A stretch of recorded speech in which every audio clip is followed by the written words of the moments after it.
নমো ভগবতে বাসুদেবায় নমঃ। আপনাদের সবাইকে আপনাদের প্রিয় পরিবার আরাধনায় সাদর অভ্যর্থনা। আজকে খুব সুন্দর তথ্য প্রদান করব। আপনারা জানেন যে 19শে মার্চ থেকে 27শে মার্চ পর্যন্ত নবরাত্রি চলছে এবং আপনারা জানেন আমরা এর আগেও ভিডিও বানিয়েছি যে বছরে 4টি নবরাত্রি আসে। আর এই যে নবরাত্রি চলছে, এই নবরাত্রিতে আপনি যা চাইবেন সেটি পেতে কি করবেন সে সম্পর্কে আপনাদেরকে জানাবো। তার আগে যারা চ্যানেলটি এখনও সাবস্ক্রাইব করে উঠতে পারেননি তাদেরকে অবশ্যই বলবো চ্যানেলটি সাবস্ক্রাইব করে পাশে থাকা বেল আইকনটি ক্লিক করবেন। আমাদের ভিডিও ভালো লাগলে লাইক করবেন, শেয়ার করবেন, ভিডিওটি শেষ পর্যন্ত দেখবেন। দেখুন, বছরে 4বার নবরাত্রি আসে, দুবার প্রকট বা মুখ্য রূপে এবং দুবার গুপ্ত রূপে। চৈত্র মাসে এবং শরৎকালে দুবার এই যে নবরাত্রি সেটা প্রকট রূপে বা মুখ্য রূপে, এবং আষাঢ় এবং মাঘ মাসে গুপ্ত নবরাত্রি হয়। তার মানে নিয়ম অনুযায়ী এটা হচ্ছে আপনার প্রকট।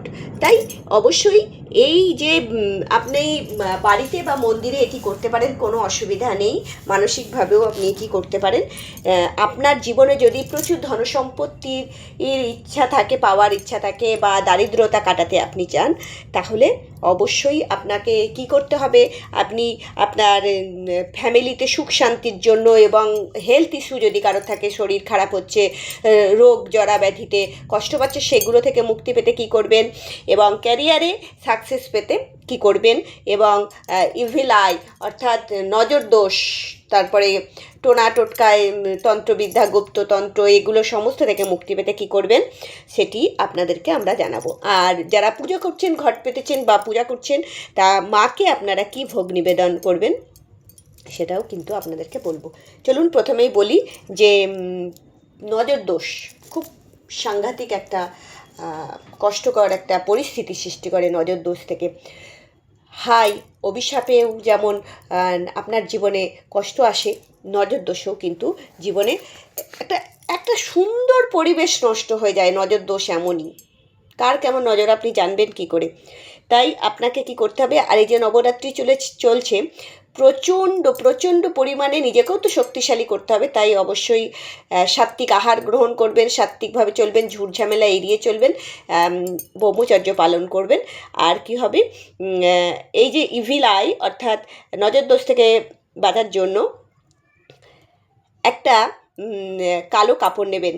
কালো কাপড়ে যে আমাদের লবঙ্গ আছে, ফুলওয়ালা লবঙ্গ, অর্থাৎ মাথায় দেখবেন টুপির মতন গোল গোল যে ফুল আছে, সেইগুলো অল্প আপনি ওর মধ্যে দেবেন। 1 চিমটি দিন, 4-5টা দিন দিয়ে আপনি এটা ভালো করে মুড়ে নেবেন কালো কাপড়ে। দিয়ে যার নজর দোষ লেগেছে বলে মনে হচ্ছে, সে তাকে কি হবে, তার কাছে তার যে চারপাশে মাথার চারপাশ দিয়ে ঘুরিয়ে নেবেন, দিয়ে তারপরে তার পাশে রেখে দেবেন, কোনো অসুবিধা নেই।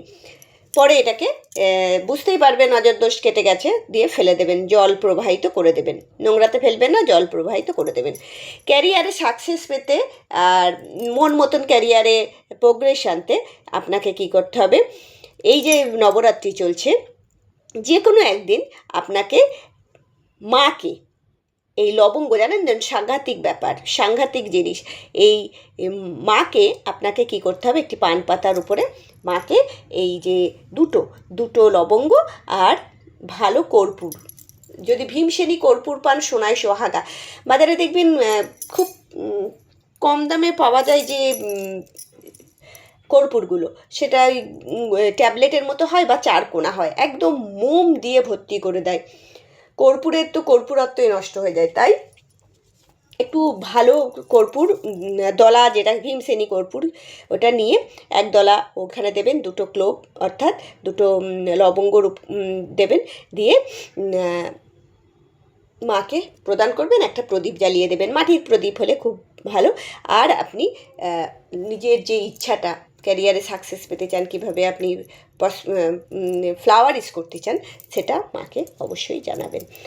এরপরে আমরা বলবো যে এই যে লবঙ্গর কথা বলছি না, এটাই মায়ের কিন্তু একটা আলাদা একটা ভোগ হিসাবে ব্যবহার আপনি করতে পারেন। এরপরে আমরা হেলথ ইস্যু চলছে, ফ্যামিলিতে পিস নেই, আপনার জীবনে সুখ শান্তি নেই, দাম্পত্য কলহ, ঝুট ঝামেলা, বা বাড়িতে স্বামী সন্তানের সাথে বা শ্বশুর শাশুড়ি বা গৃহ কলহ, গৃহ বিবাদ যেগুলো আছে, সমস্ত কিছু থেকে মুক্তি পেতে আপনাকে কি করতে হবে? আপনাকে মাকে ফুল প্রদান করবেন। কি ফুল? সেটা লাল টকটকে জবা হতে পারে বা লাল টকটকে গোলাপ হতে পারে। মাকে প্রদান করবেন।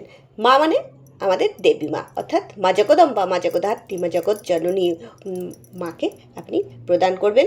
এবং অবশ্যই দেখবেন নিজের যে ইচ্ছা সেটা অবশ্যই বলবেন। আর বাড়িতে অবশ্যই কর্পূর দহন করবেন, সারা ঘরে কর্পূরের ধোঁয়া দেবেন। বেডরুমে অবশ্যই দেবেন, বেডরুমে কর্পূর রেখেও দেবেন, একটি পাত্রে কর্পূর রেখে দেবেন। নেগেটিভিটি সব চলে যাবে, এনার্জি সমস্ত ক্লিন হয়ে যাবে, অরা ক্লিন হয়ে যাবে, বাতাবরণ দেখবেন শান্ত, কি সুন্দর, সারা ঘরময় এত সুন্দর গন্ধ কর্পূরের। ও আরেকটা কথা বলে রাখি, কর্পূর যে শুদ্ধ পবিত্র, মানে কতটা একদম অ্যাকুরেট পিওর, সেটা কিভাবে জানবেন জানেন? কর্পূরের দলা রেখে দেবেন, একদিনের মধ্যে যদি উবে যায়, উদ্বায়ী বস্তু কর্পূর, তাই এই একদিনের মধ্যে যদি উবে যায় জানবেন, সেটা যত তাড়াতাড়ি উবে যাবে জানবেন তত সেটা খাঁটি। তাহলে বুঝতে পেরে যাবেন খাঁটি কিনা, তাই না? বাড়িতে যা আছে সমস্ত প্রমাণ করে নিন এইভাবে, একদিনে উড়ে গেলে জানবেন একদম সেটা খাঁটি। এরপরে যেটা একদম মেন ইস্যু, সবাই চাই প্রসপারিটি, ওয়েলথ, অর্থাৎ জীবনে আমরা কি চাই? আমাদের জীবনে আমাদের স্বাচ্ছন্দ্য কেনার জন্য, সুখ কেনার জন্য, আমাদের অর্থ, টাকা পয়সা, আমাদের সৌভাগ্য বর্ধন করতে চাই আমরা। সেই জন্য মাকে কী করবেন? 2টো লবঙ্গ কোথায় দেবেন যে জানেন? লাল টকটকে যে গোলাপ, তার মধ্যে ঢুকিয়ে উপর দিকে ফুলগুলোর মতন, যে লবঙ্গর যে মাথায় যে ফুলের মতো থাকে সেটি উপর দিকে থাকবে এরকম সোজা, তার করে ফুলের মধ্যে ঢুকিয়ে মাকে প্রদান করবেন। এবং মাকে একটা পান পাতার উপরে মাকে 2টো লবঙ্গ দেবেন। আর আপনি 9টা যে বাতাসা পাওয়া যায় না, সাদা বাতাসা, সেই বাতাসা মাকে প্রদান করবেন।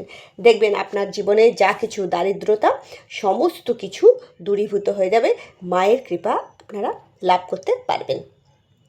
আর একটা উপায় বলছি, সোনাই সোহাগা যারা বাড়িতে পূজা করছেন, ঘট স্থাপন করেছেন, বা আপনারা মন্দিরে যান, যদি আপনি 108খানা লবঙ্গ সুতো দিয়ে বেঁধে বেঁধে, সুচ ফুটিয়ে না, সুতো দিয়ে বেঁধে একটা হার বানান, হার বানিয়ে মাকে যদি প্রদান করেন, দেখবেন আপনার জীবনের যা কিছু দুঃখ কষ্ট দারিদ্রতা সমস্ত চলে গেছে।